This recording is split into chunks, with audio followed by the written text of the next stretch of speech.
They call themselves the Chesapeake Six, a group of 6 black students with learning disabilities at Oscar Smith Middle School. Their parents say the school placed them in the wrong kind of classroom.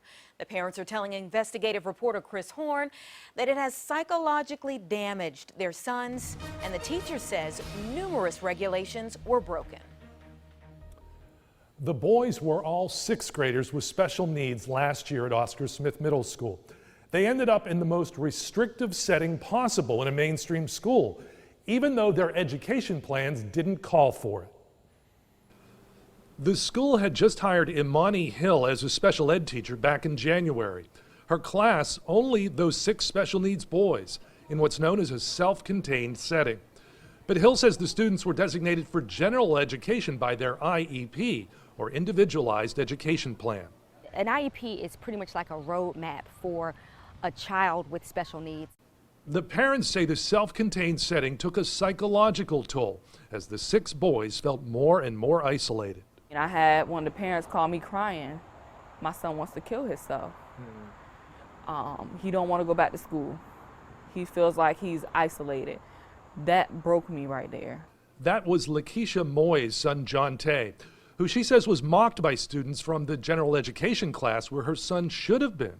He said they call him retarded, that he's in a retarded class, he's in a slow class. Self-contained is literally the last resort before we move to alternative school. Okay. So for that was crazy to me that we didn't have an IEP meeting. There were no, parents didn't even know they were in there.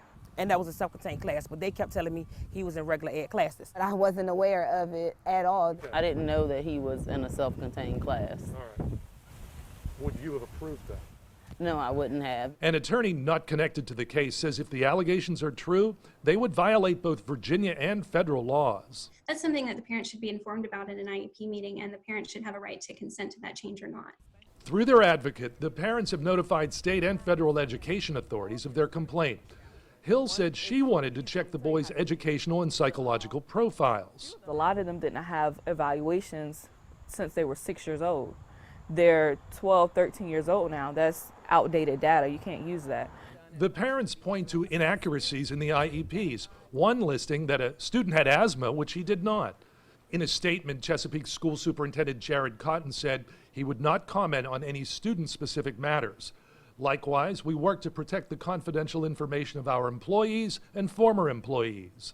Among the former employees, Hill herself. I was given the option to either resign or to basically get fired. So I did end up resigning. Hill resigned in June but kept getting paid for 2 more months. She sees that as vindication. If I did something wrong, you wouldn't have paid me all the way up until August. Without getting into details, Cotton went on to state that I do not agree with many of the assertions made by the parents, their former teacher, and their advocate. We also contacted all 9 Chesapeake School Board members and the division's attorney, none of whom would comment. It's not right in no way, shape, or form, and we must take a stand as a whole. Their advocate is the mother of the boy's former teacher and has fought for the rights of special education students for more than 20 years. It's one of the worst I've seen. And the thing is, we haven't even uncovered all of the layers. The boys are now in the 7th grade at Oscar Smith.